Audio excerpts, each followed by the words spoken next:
we're happy to be like tapping into these places where you don't find other Bitcoin companies currently, and these industries that we're unaware that there are solutions out there.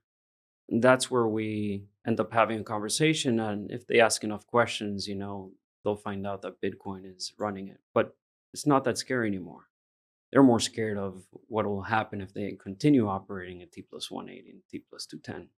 That risk is now higher because the Interesting. economic like pressure that's getting like pushed down now, it's larger than we think, right? And people will now be companies and C suites and boards are now more open to these conversations, right, and ideas. And we have to make it as easy as possible for them.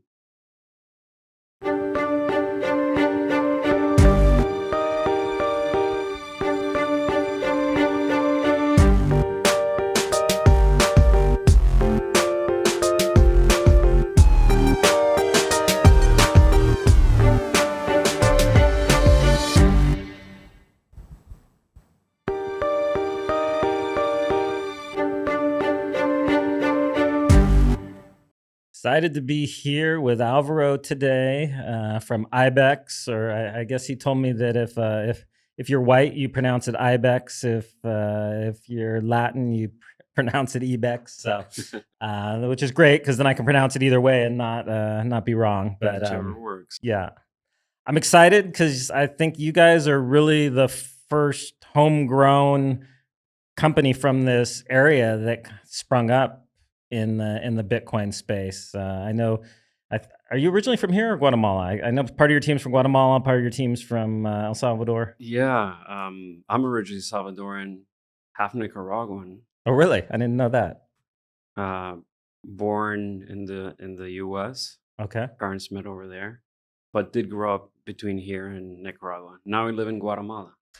So, I like to say Central American, right? No, I love it because I mean, you guys really are homegrown. I mean, a lot of other companies have come in here and investing, and that's great.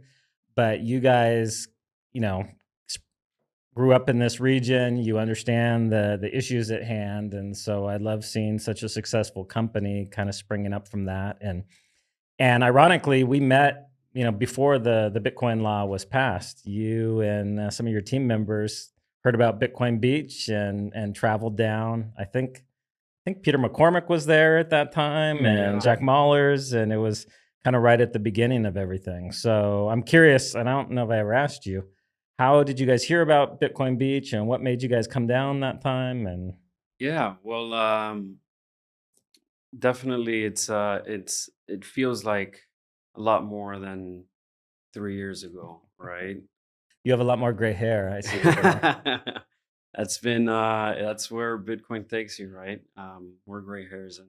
But look, we did hear about Bitcoin Beach, like in Guatemala. We were hanging out with Carlinho at that time, and he told me, "Dude, we have to go. We have to go see what's going on."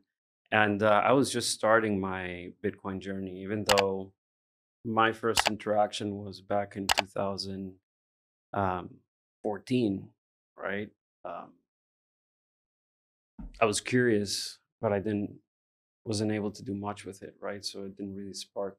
Uh, Like you weren't able to do much just because there wasn't much of an I, I ecosystem, was or asking way too many questions, right? And drowning in the glass of water, like they say, right? And look, everything happens for a reason. And close to 2019, 20, we started.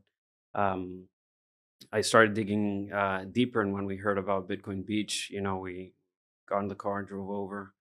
Um, I can't say that we kind of didn't know that Peter and other people were here at the same time, right? But drove over and headed to Garten and actually just found um,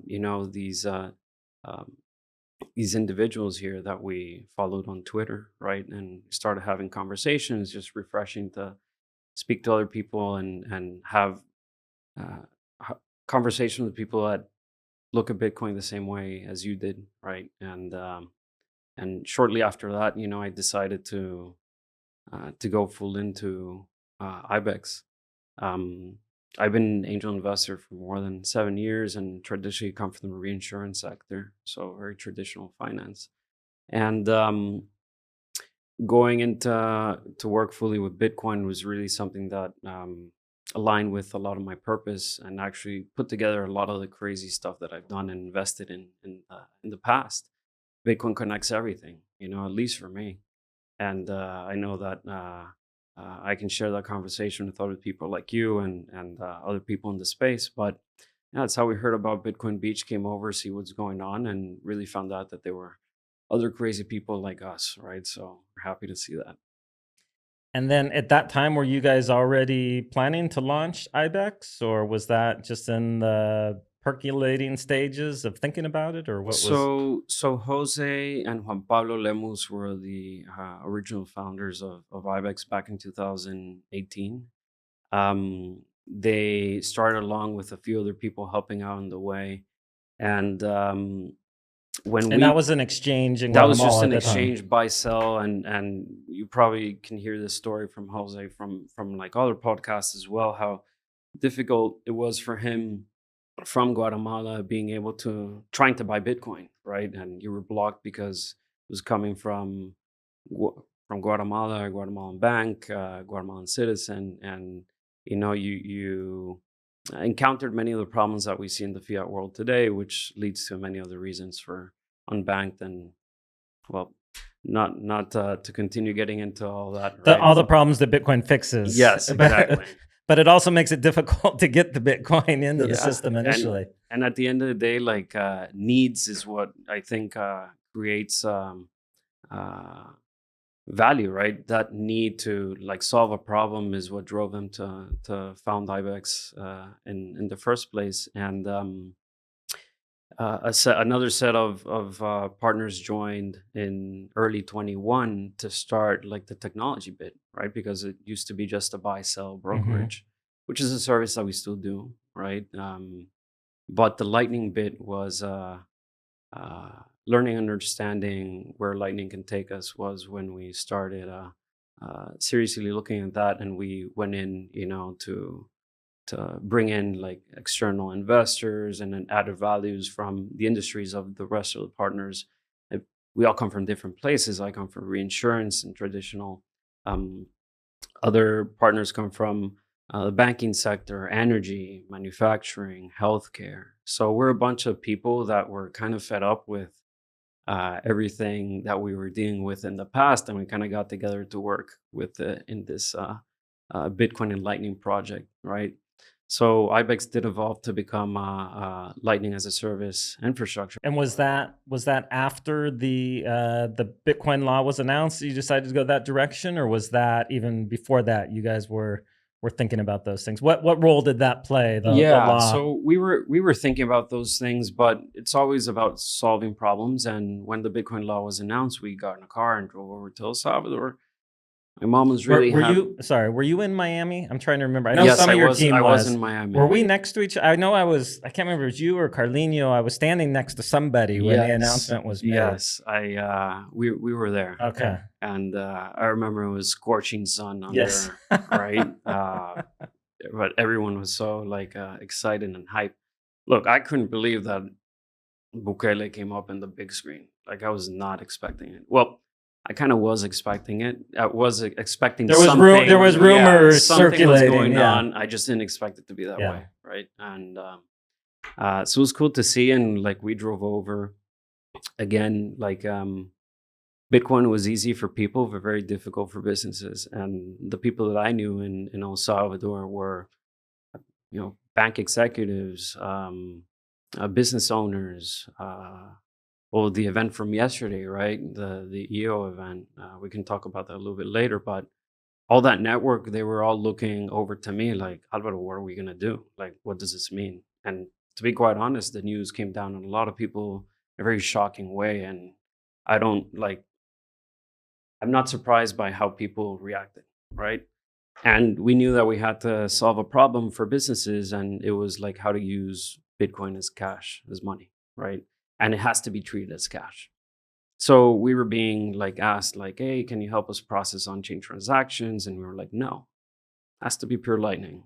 You can't do anything else. And we taught like banks, we taught businesses and everything how to handle, how to look at this. And when you go slow and they listen, it ends up being, our happy customers right now are very uh, see it as a very simple thing now, very different from the story at the start. So we just designed a POS system um, called IBEX Pay, and we now service a lot of big brands that as like Starbucks, Pizza Hut, Wendy's, Subway, Crown Plaza, a lot of like hotels, and a lot of also like um, businesses around here, Bitcoin Beach, Palo Verde, a lot of uh, I mean, up to this point, we're in more than, I think we're in 29 countries now with Wow. IBEX Pay. Yeah. No, So, coming right out the gate, I think you guys and OpenNode were really the only systems here that actually worked. Like people knew when they went to Starbucks that it was easy.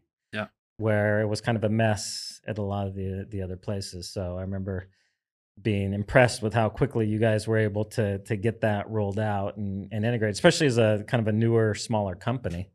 Yeah. And look, to be honest, we thought that the big guys were going to come in and do everything, right? For us, like we never thought we'd be right in the middle of it, right? As we continued to find out in the next few months, not only had we brought up a solution that worked, right?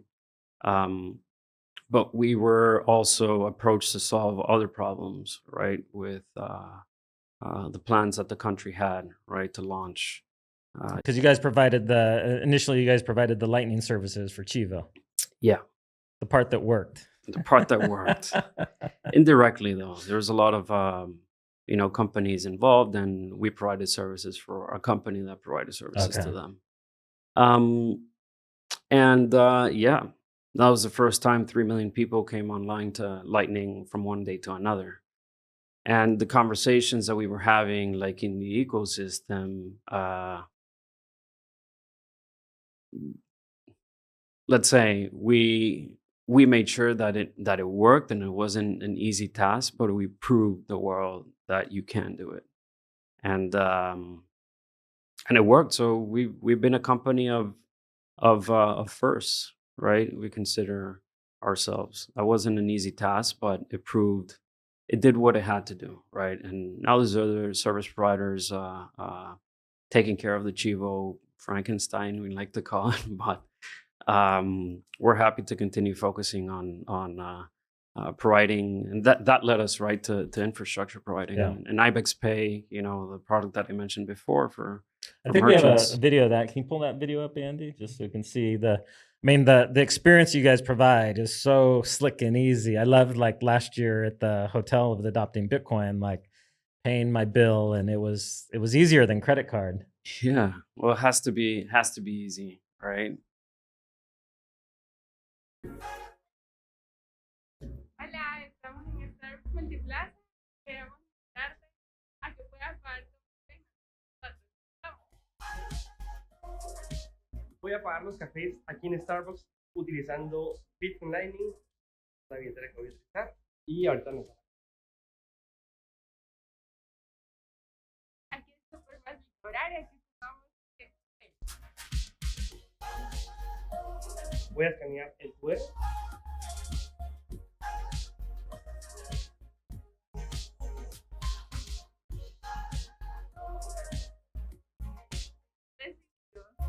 Super fast, super easy. It's simple, and they get dollars in their bank account for less than what Visa charges Yeah. them. So, like IBEX Pay was our first client. Our main product is IBEX Hub. We talk to financial institutions, corporations, right? And exchanges, wallets. Different people have like they're looking to see how Lightning can be used, and we teach them how to.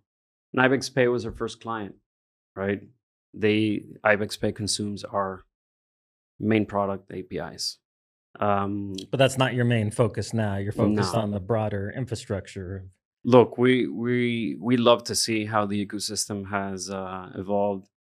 Everyone that's working in it, right? And we know companies and like the efforts that you're doing that are super like grassroots and like bottom up, right? And we can, let's say, we all have to push from different sides, and our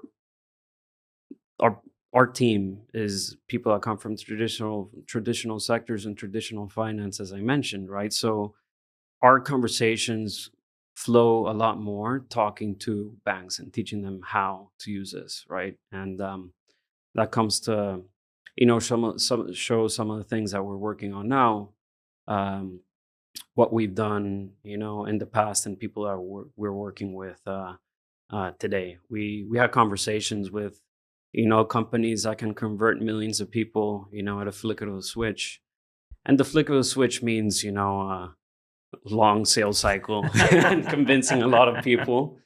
But we like to bring, a lot of people online at the same time. And that and goes right in hand with all the ecosystem that everyone else is building, because now you can interact with twice as many people, 3 times as many people. And that's how we really start seeing how, money will be connected through this hyper efficient settlement layer, right, that we call Lightning and Bitcoin.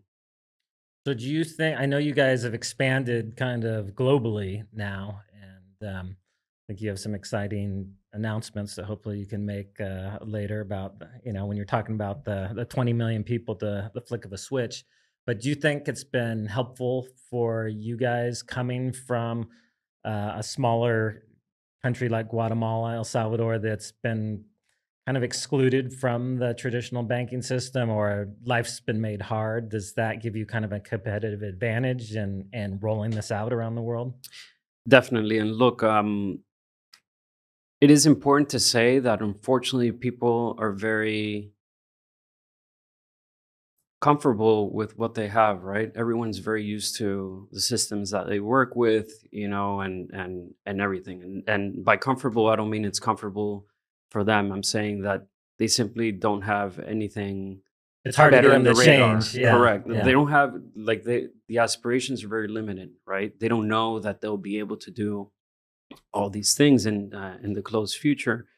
And it has helped, for us to be people that come from different sectors and have had the experience of, let's say, studying abroad and meeting like different people from different places, right? Getting to know how businesses operate in different countries around the world, and building a big network, of people. And now, let's say, it's not enough to be like from here.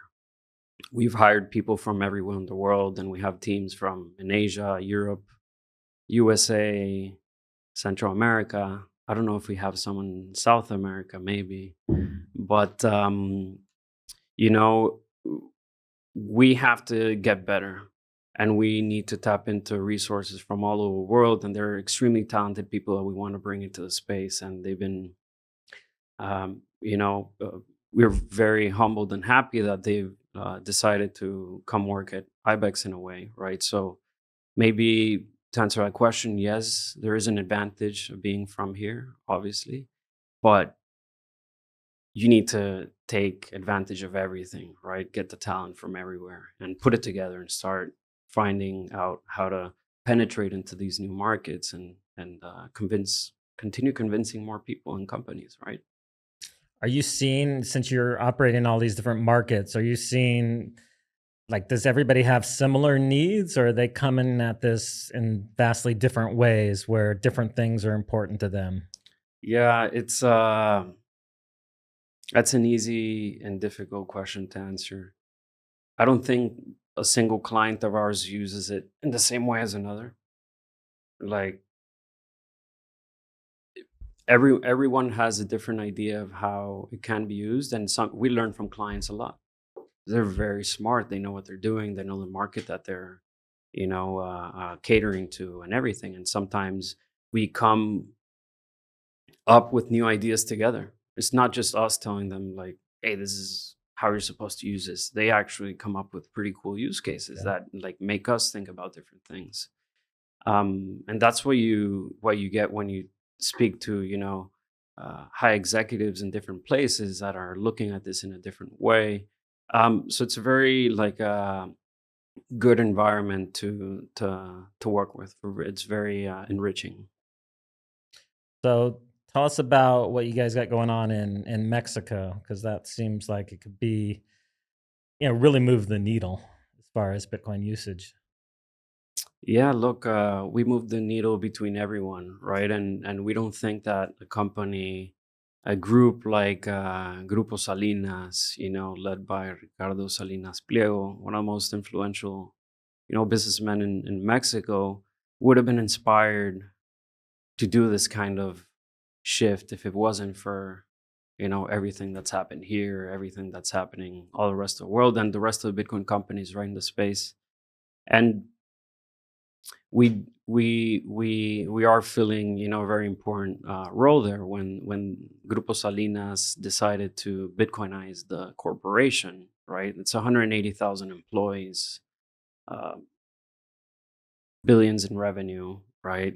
uh, Many different divisions and people that need to be also convinced, right? So It helps somebody at the top telling them, but they still are going to push back if they're not comfortable on it. Grupo Salinas, owner of Banco Azteca, Seguros Azteca, Electra. Um, they have multiple businesses. It's incredible. Sports teams, media. It's incredible to see the scale that this company is, and let's say what their current mission is, right? And we stepped in a key time for them.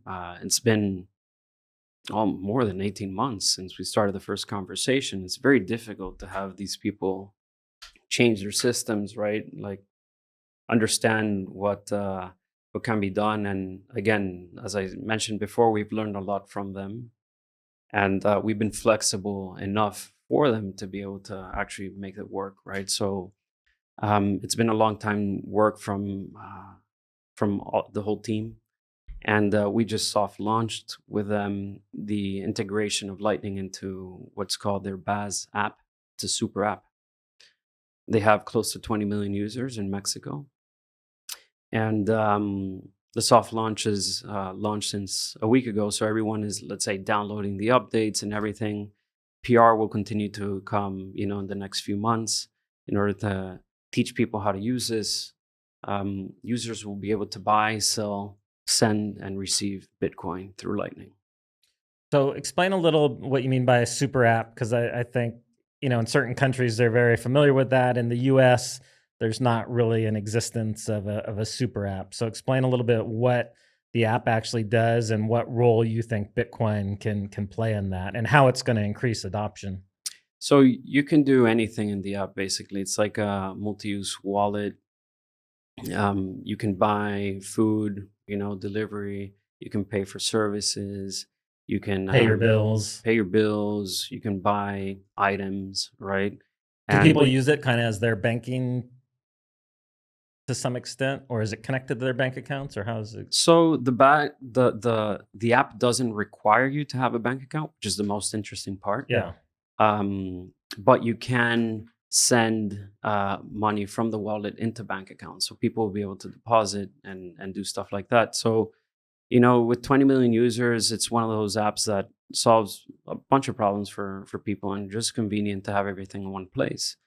It is important to note that Grupo Salinas is one of the largest remittance companies in the world. Mexico is one of the largest remittance countries, and Salinas processes 50% of that in Mexico. Problem is that people, I don't know if you've been to an Electra in Mexico, so you walk in, this is big, like, it's like a Best Buy, right? But it's like a big Best Buy, and it has a lot of like appliances and items and electronics and motorcycles and anything that people can buy, right?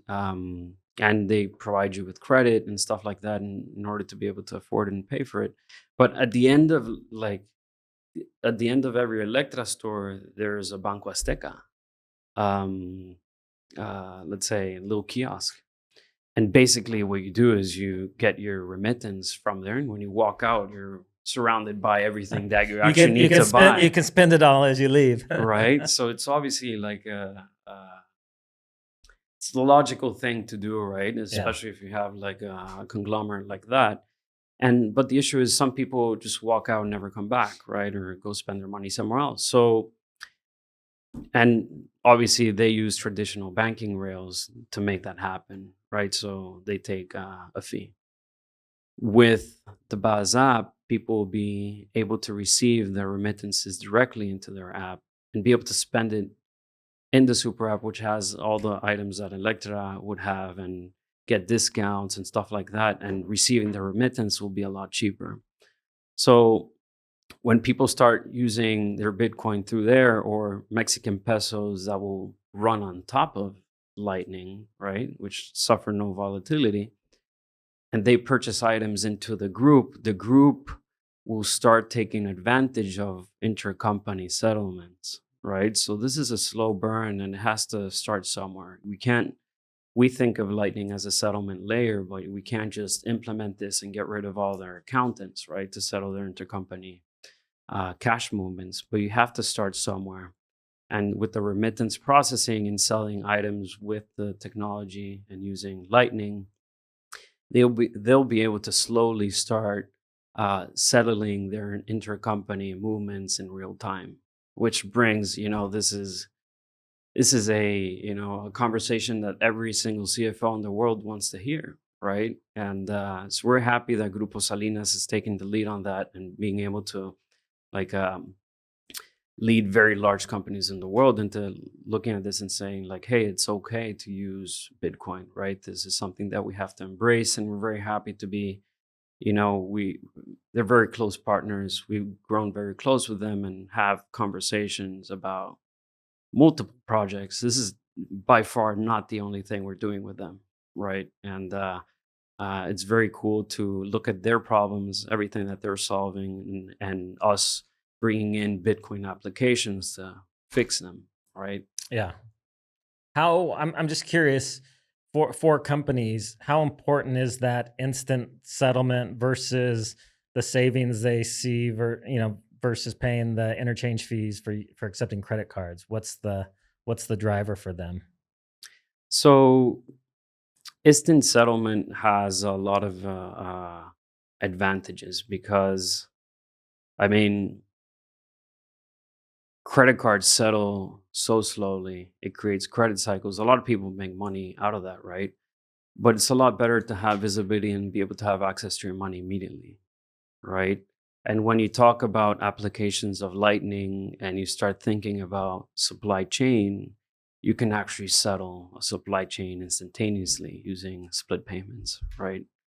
And when you do that, you start eliminating the risk of like credit cycles and interest charges and a lot of these clunky things that really don't add any value to the customer. What I'm just curious, you say settling on the supply chain with split payments. Are you saying that like they're automatically paying their supplier with at each sale, like the amount that was supposed to go to them, or eventually, right? Grupo Salinas, again, going to this example, right? But anyone can make up any different example. When someone is purchasing a motorcycle, Grupo Salinas actually manufactures the motorcycles, right?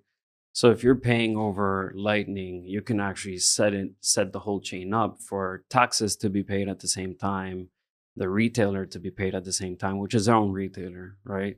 The distributor, the manufacturer, the shipper, I don't know, whoever else you want to include there, the manufacturers of the parts that come together with the bike, right?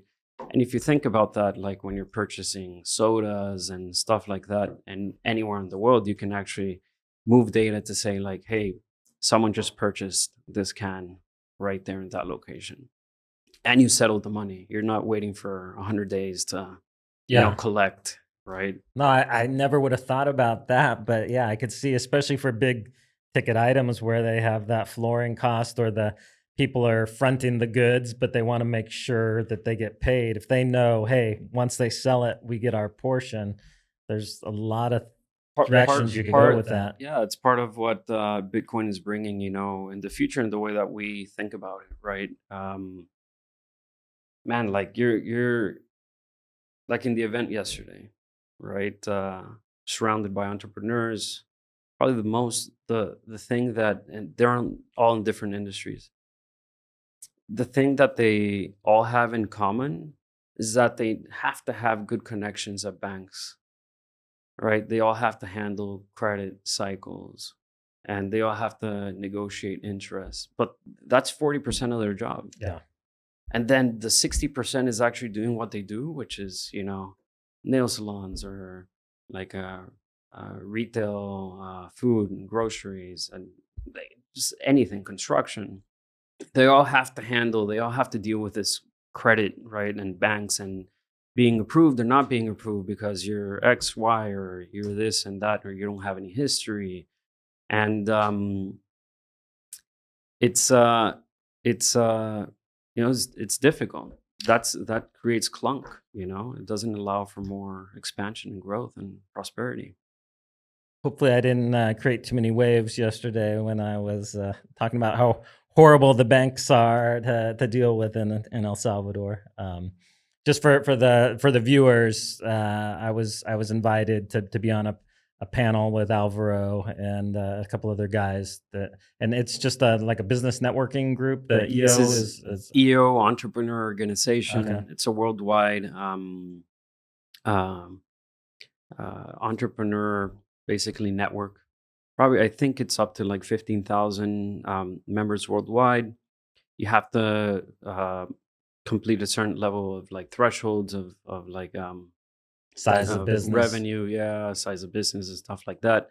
And you have forum groups and you do like learning events. I've been a member for almost 7 years now, both in El Salvador and the Guatemala chapter. And they have chapters all over the world. So when you travel, you get to meet people that have different businesses, and you can have great conversations from the first second, right?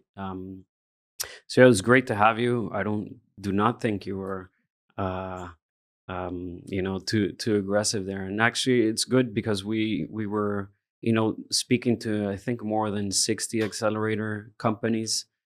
They came to the summit in El Salvador, and it was great to, get to talk to all these entrepreneurs that are already making 250,000, and they're getting accelerated to get to 1 million, right?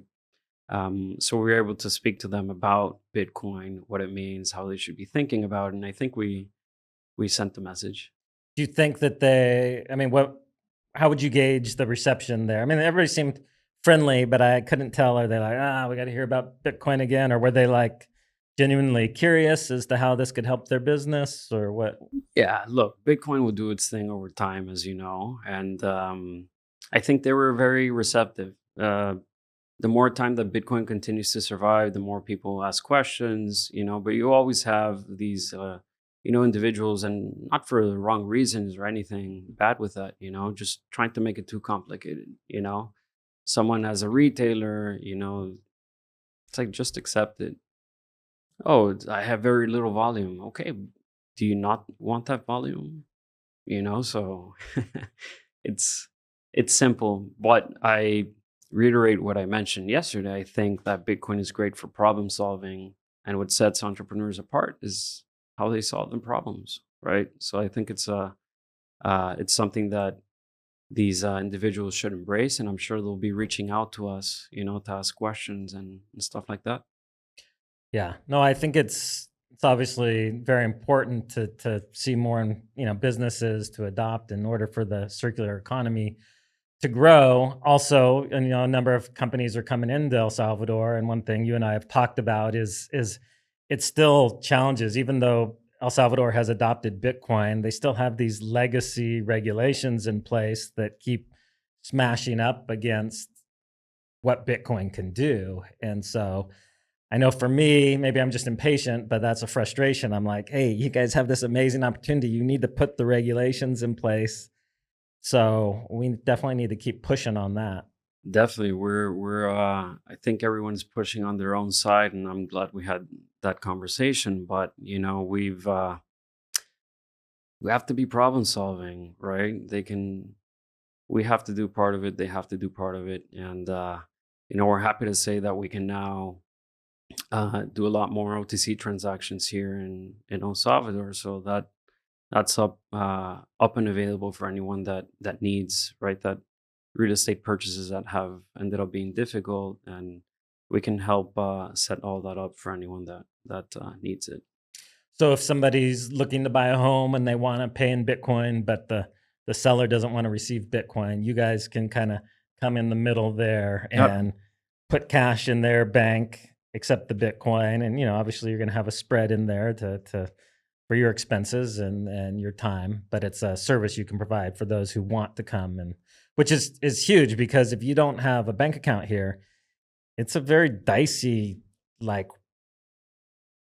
Yeah. the steps you have to take. There's no they don't have any of a escrow service here, and so if you're sending a wire, who takes that risk during that time, which sometimes it can get held up and take a couple weeks for it to land. And so there's always, okay, do we sign the documents when the wire's sent or when it's received? And what happens if somebody gets hit by a bus in that, intermediate time? And so I love hearing that you guys have kind of stepped into that. Yeah, look, you're gonna fall into your regular KYC stuff. We know what to tell the banks now. We know how to make it easy for them. And look, we understand. We like to work with banks. We like to work with regulators. We don't think they're necessarily bad people, or adhering to the rules that they were um, set forth. And if things will change in the future, it'll be a slow process, right? And I think we get frustrated, right? Everyone gets frustrated, but it's again, problem solving, figuring it out. That's what will make us succeed at the end of it, because the things that we're facing right now, like not being able to do a small TC transaction in El Salvador, in the past, now we can. All these like problems and stuff, like I was saying, this will be the easiest it'll ever be for us in this space. We still have yet to see, bigger regulators and bigger people and other forces come attack us yet, right? And as we continue making a dent, we're sure we're going to see that, right? And we have to be prepared and embrace the challenges that we have to become stronger now that we have the time to do it, right? This bear market has been great for building and restructuring and getting ready, right, for the action. No, obviously bear markets bring certain struggles, especially for companies, but they also do provide that space where you can do the real building, especially for companies that have been thoughtful in how they manage their cash so that they can keep building during that time and don't just have to shut down. So that's what I love watching you guys grow at IBEX. It seems like you guys have a very thoroughly thought out plan. You understand the cycles and you've kind of worked with them instead of against them. So We adapt quickly. We love to work with the 1% of potential clients, that want this, right? And that means, big companies and strategic players. Over in this bear market, we've been working very closely with the people, Piero at Osmo. You probably heard of this. I think it was the founder at Adopting Bitcoin last year, but yeah, explain a little bit about what Osmo is doing for the guests. Dude, Osmo is doing an amazing solution. It's a wallet that allows you to receive remittances and hold them in quetzales, dollars, or Bitcoin, right? That flows on top of Lightning. So you have your stable currencies, and they have an ecosystem of businesses that'll take Bitcoin as well, and you can take it out to your bank account, or you can deposit through your bank account. You can buy, sell Bitcoin, receive, send Lightning, and their penetration in Central America has been great. I think we Are have they outside of Guatemala too, or are they just in Guatemala? Piero is such an amazing entrepreneur. He's the founder. He's originally Nicaraguan, right? So we've been able to have some good conversations. As I mentioned, I'm half Nicaraguan as well, and that's obviously a political situation that's that people here are aware of, right? It's tough over there, and Piero found Guatemala to be a perfect launching point for this, right? And we've partnered up to help them complete these services, right? But Piero's family comes from the Western Union franchises for the last 50 years. They are the people that have been, helping bring money from the U.S. to here. And we were having a conversation, more than a year ago. We were, you've been in the business of money movement, right? Not necessarily of Western Union. And Bitcoin is the new way to move money. And it's super clear for him. And we love working with him constantly. So they know what all this means better than most people, right? And it's refreshing to see, entrepreneurs like them come into the space and say like, yes, this is it. This is the next thing. And so what I'm just curious as to what role you guys play working with them, because I'm assuming that most of the people sending money to Guatemala are primarily in the US. And so what are they using, the Osmo wallet there, or are they using any other wallet? Are they using IBEX? What's the form that they're sending? Yeah, this is a good question that has many different angles, right? Again, we're problem solving, we're building the puzzle, and as we go, things become clear. Osmo is currently an app that works in Central America alone, but in the US, we depend on, let's say, other companies like Cash App or Strike onboarding people, right? And being able to have balances in Bitcoin accessible and Lightning to send over, right? Eventually, with some of the alliances that we've been working on the bear market, we'll be able to offer that full ecosystem for them. And this involves other partners that we are talking to, like a publicly traded company called BAKKT. They've been in the crypto sector for a bit, and they have an amazing team. They just announced, I'm talking about this because they actually just publicly in their earnings call announced the collaboration with IBEX, and we'll be able to deliver end-to-end fintech experience, but using Lightning. That means that users that they service, right? They're an infrastructure provider in the US as well. So they provide wallet services, custody, loyalty programs, and a bunch of different stuff. I know I'm definitely familiar with BAKKT, but now I can't think what they actually do. Where would people have encountered them? Are they behind the scenes, or are they like the front they're end? behind the scenes through like apps like Webull. They provide services to a lot of different like neobanks and stuff like that. Okay. It's impressive to be honest, and they're putting a big bet on Lightning, and with them we'll be able to deliver fiat to fiat settlements, right, with customers not even knowing that Bitcoin is in the middle of it. And that's part of the these last months, these last quarters have for us been a big change, because we're in our pitches and talking to people, Bitcoin comes out at a certain point of the conversation when people start digging deeper. But what we're selling is the fintech experience, right? And the fact that you will be able to move dollars to pesos, dollars to quetzales, dollars to anything you want, or vice versa, moving on top of Lightning, right? Making fiat faster, more efficient. And people will not be subject to volatility, and they'll be able to have an amazing user experience. So what would you say to people, and I'll include myself in this group, that have very mixed feelings about this because we want to see Bitcoin circular economies kind of spring up. And so we question, like, are we just creating a better fiat experience? Is that actually helping what we're doing, or is it holding it back? How do you see that? I know you're a Bitcoiner. I know that that's important to you. So how do you see this? Is this just a bridge, or explain, yeah, where you come from on that? Trojan horse. Look, you have to penetrate these markets in a certain way, right? These players. But we IBEX, doesn't matter what we sell, we cannot stop Bitcoin. We can get it somewhere, right? Bitcoin will do its thing. Yeah. We're firm believers of that, and having people being able to have faster fiat will also be able to interact directly with Bitcoin and as Bitcoin. With all these things, Bitcoin will be an option, right? And it will be a lot easier to access it, right?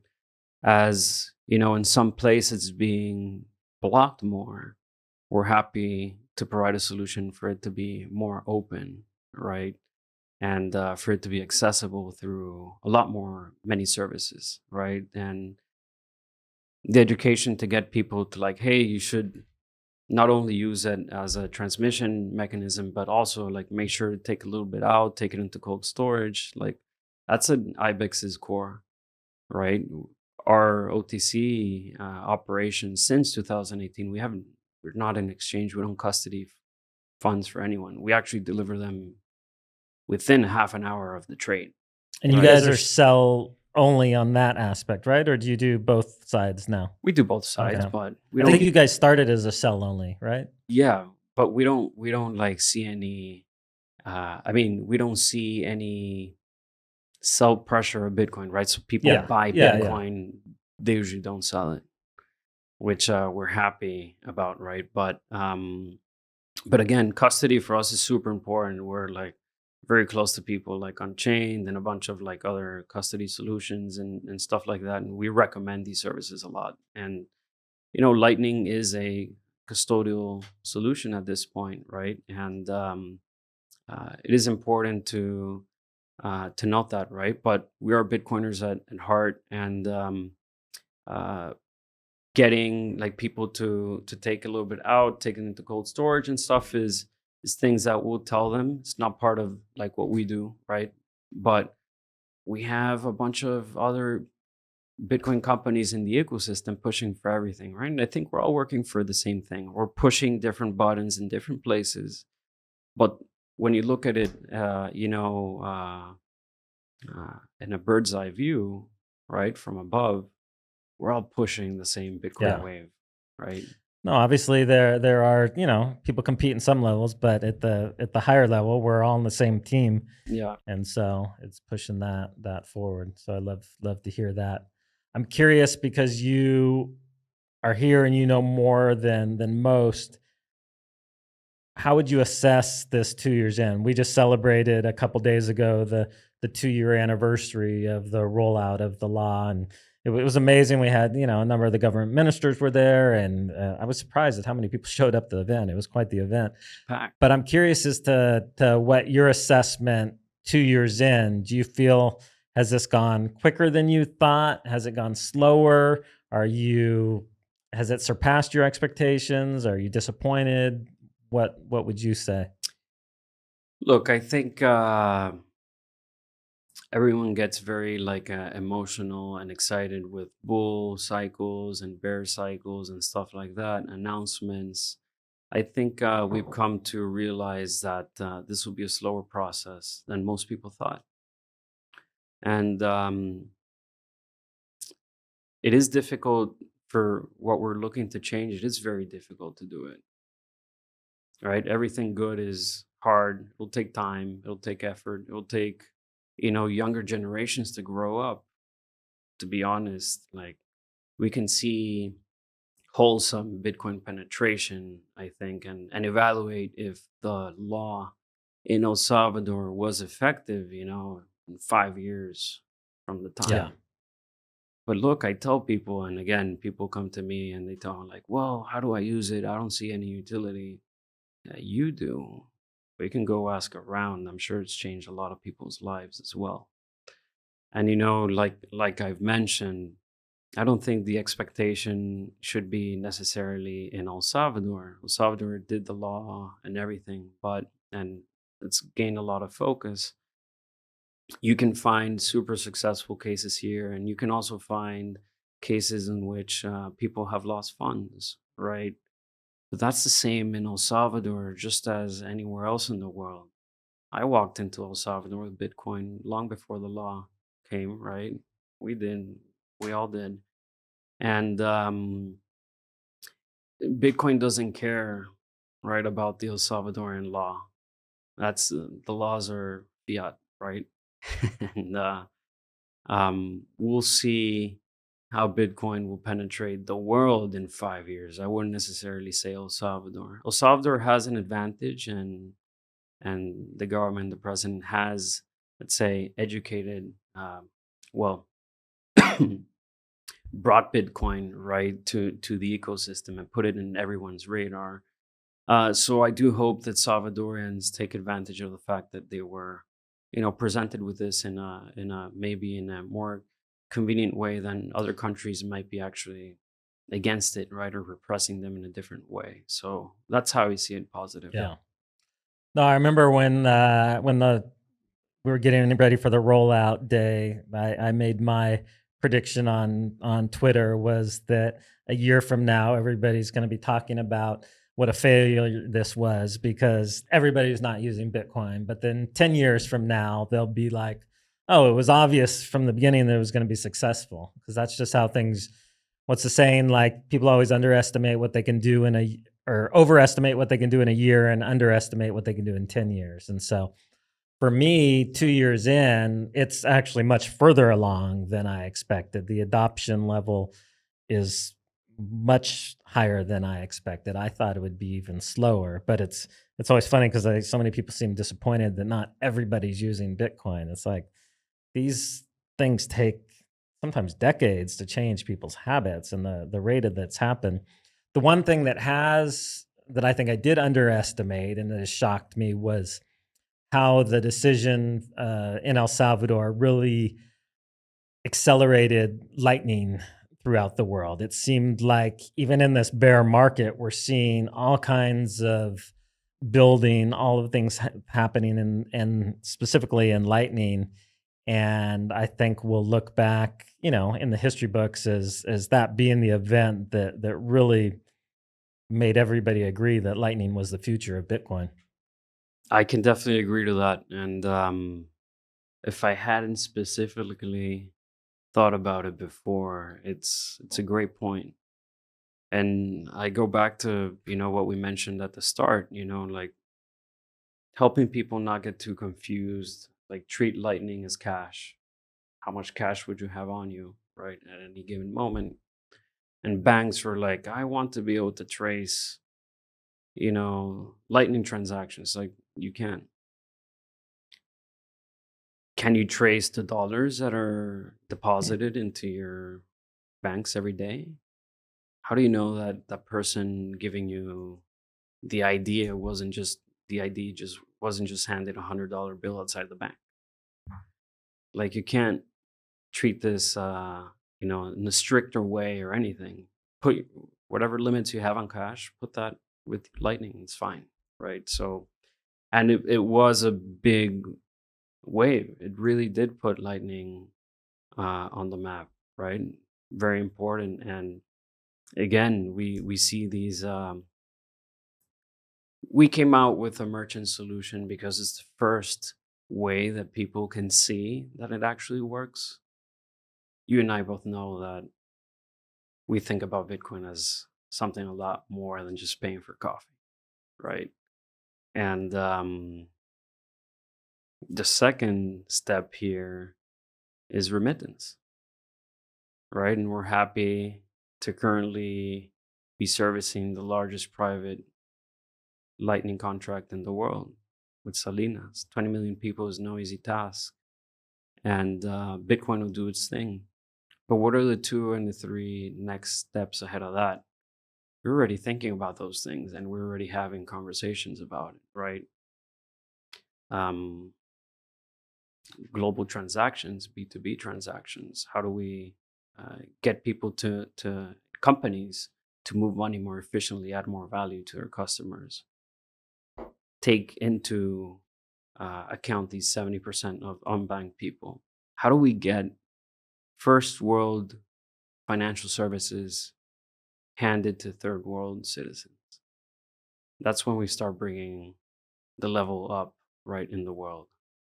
Do you think most of them, like, is it front of mind for them how antiquated the money system is? Like, I mean, I know even though I have lots of financial privilege, I have lots of different accounts in the US. If I'm trying to send money somewhere in the world, I still have to go through this like antiquated system that sometimes can take weeks.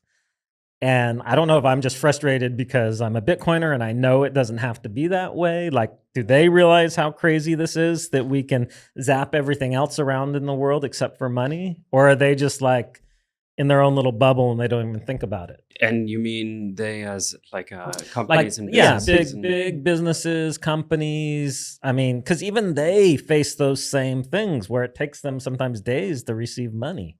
Look, it's been a recurring situation that when we start talking to a company, we find a few Bitcoiners inside, right? And they're frustrated executives.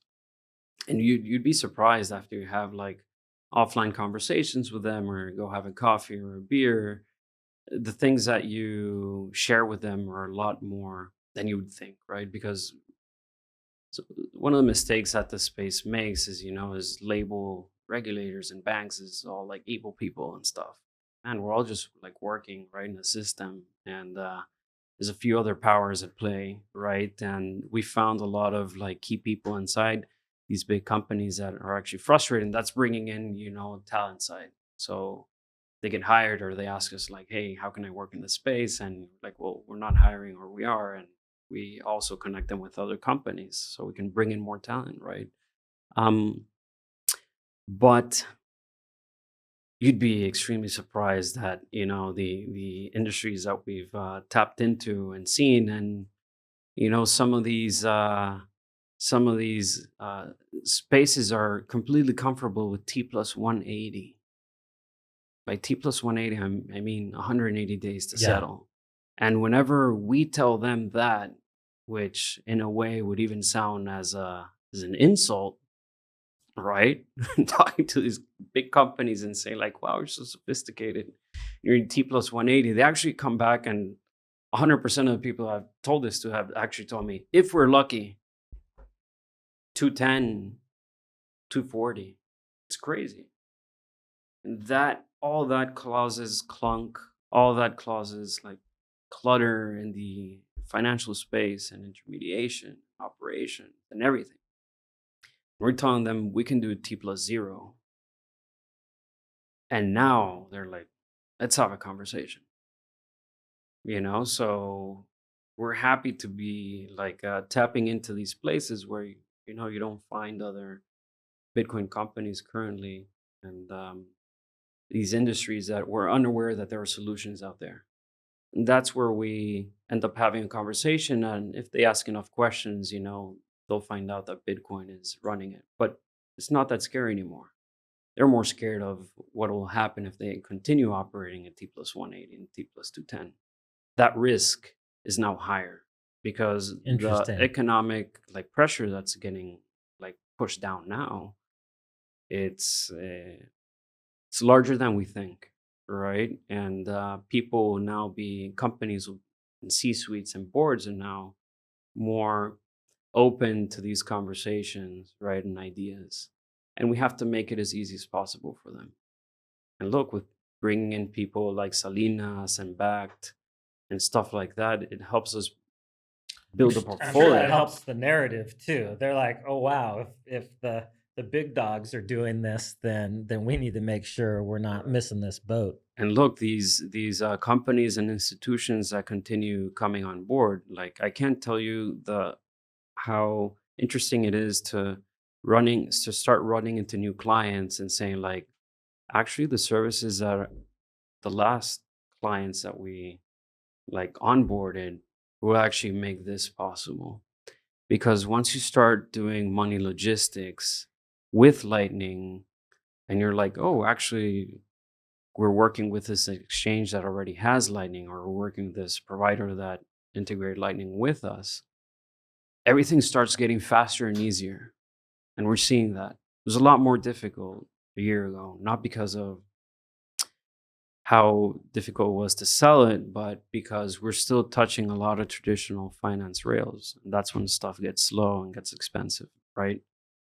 But now that more players that have different roles and is in different spaces come online with Lightning, you can actually start connecting all these services in a very interesting way, right? That continues to blow our mind, that continues to bring more things to the table. But we try and compress everything, right? And make sure we come out with the let's say simple services. And once we start getting closer to that, we actually tell these people like, oh, we're working with this client and we could do this with your X company or that company. And they're like, let's go. It's no longer like, oh, let's convince them, or let's see what we need to do. They're a lot more like, oh, we already tried it here, let's try it there. No questions asked, let's go. Are you seeing the banks warm up to it at all? Or are they still pretty scared of Bitcoin? Like they just don't want to touch it? Or are they starting to realize that it's going to be part of the financial system and they need to understand it? Or what would you say? Where are the banks right now? The bank, and without going into any jurisdictions, I think the bank institutions, because of what their business model is and what they've traditionally come to be and become, are scared and slow on purpose. And someone might be trying to stop it, right? And then you have some other banks that are just being careful. And then some others that are jumping into it. To be quite honest, I'm a little bit disappointed on how like banks in El Salvador have approached this, right? It's been 2 years, no other solution come out. Yeah. Some entrepreneurs, people like, Osmo, Dito Banks, a couple of other apps that are here now, building a reputation, they will eat up the bank's business. Yeah, that's been a surprise to me that they haven't, especially with, you would think with the government support that they would be more on board, but they still seem to be dragging their feet. And look, again, going back to the same thing, we understand like these people can't just flick a switch and for it to happen, right? They're being threatened by correspondent banks. And these are like, again, the other pressures that start coming on top of them. Some of them will try and be more aggressive about it. Some of them won't. Some of them have made decisions to try and like listen more to the crypto hype than to the actual Bitcoin serious application. And they're losing time. They're losing years. And look, we can't like highly blame them because I know of Bitcoiners within these institutions trying to do their thing, right? And we'll see what happens. But, like we usually say, we're happy to work with the 1% of banks that are willing to do this. And we know that they will take a big market share of the other ones. And we support people starting up in the space. And we're friendly to banks. We're as friendly as they are to us, right? In some occasions. But we get it. Yeah. So I know you guys have done a series of raises. Can you tell us a little bit about what the history is and the trajectory for IBEX and what you guys are going to be focusing? If there's investors out there that want to get in on the next round, when might that be possible, or how would they contact you? Sure. IBEX has now raised 2 rounds. We've raised close to $10 million in total. We have amazing investors like our lead investor Stillmark, with Elise, Axiom with Alan Farrington supporting us too. 1031 has been a amazing fun to work with, and a lot of other people and angel investors that we've seen, are thinking about all these things in a very interesting way. Max, Bulger, a lot of people, in the ecosystem that have been supporting us and understand where we're trying to take this, so we're really appreciative of their support. And to continue growing, we need more capital, right? We understand that this will be, we're in the venture track. We're gonna go for everything, and we're happy about the times in which we've raised, right? We just wrapped up this last bit right now, where we're looking into our Series A conversations in 2024. Perfect time, because we've had these large clients that are coming online now. These have been conversations for a year and a half, 2 years almost. So we're in the perfect time in which we're gonna see how Lightning penetrates these operations and how people start using it. And again, we've been a company of first. We've onboarded, we've had some of the largest contracts. We've proven that Lightning and Bitcoin works, right? And we continue to do so. And we will continue to be a company of first with these use cases that will bring and show the world, right, what's possible. And we are looking, for these new conversations. We're looking for non-traditional investors to come in, right? And we think that we're working on that by bringing in these large institutions. But feel free to reach out to anyone in our team, Jose, Juan Pablo, myself, Mario, Jennifer, Jeremy, Roy. We're all like an amazing team here. We can put my credentials in the notes or something. Oh, yeah, Alvaro, perfect. powered by IBEX.io. Happy to Are talk. you on Twitter? I'm assuming you're on Yeah. Twitter. I'm on Twitter. It's Alvaro J Sol. Okay. And Can people DM you on Twitter? Yeah, of course. And please follow Powered by IBEX. And very, very happy to have a conversation with anyone. We try and be super active with people reaching out and being curious, and people that want to work in the industry. Happy to put them in touch with people, or see what we can do. But yeah, I did want to take a chance for us to show the video Osmo working in Guatemala. Yeah. Sorry, if you I forgot about that. No. It's a great way to put the end to this, because we are seeing this now working live. And Saul is a big retailer, very popular over there. I think he has more than 40 locations. And here is Piero paying with quetzales, settling the bill.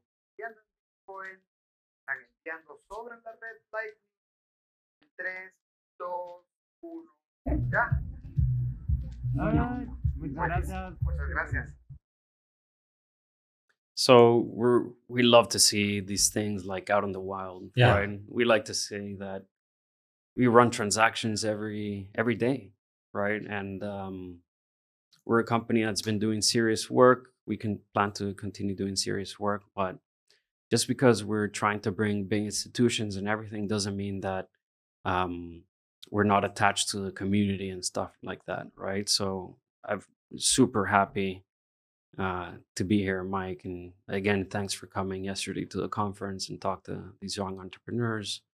And yeah. No, it was a lot of fun. And I'm just thinking now, just for the audience, if people were at the Bitcoin conference in Miami, I believe you guys were running was it last year that you guys had all the POS systems were running on IBEX? We've run payments for the last 2 years, and we will for the Amsterdam conference coming up right now in October as well. So probably a lot of people listening have used your guys' services. One way or another, and Yeah. we hope to continue being that way. And just like you have to be able to, at conferences especially. We've supported a lot of conferences. So if you guys have anyone has conferences that are setting up, we're happy to provide you with our technology so people can get there and actually use it, right? Because that always drives me crazy when there's a Bitcoin conference, but you can't pay for anything in Bitcoin. That Well, is the worst. I think. That's what I like to do now at not that I go, but like to Ethereum conferences or something like that. So where can you pay with this technology? And it's like, credit card. It's like, okay. But so we're trying to get this tech out, to conferences for more people to be able to interact with it and stuff like that. And happy to help anyone with that. Awesome. Well, appreciate you coming down today, and definitely for the listeners and viewers, make sure you keep an eye on IBEX and the moves that they're making. They're really shaking things up. If you're an investor, maybe put a pin on that and get in conversations with them to make sure you're in line for the next round. And yeah, I'm excited to see where you guys take this, and hopefully we can bring you back in another 6 months or a year and hear some of these other updates and announcements that I know you couldn't share today, but they're kind of percolating. Yeah, for sure. No, thanks for having me and us, right? And again, thank you for everything that you've done here in the community and in El Salvador. It's made a big dent, and we're all riding the wave. So let's continue working together. Yeah, it's been a wild ride. All right. Thank you.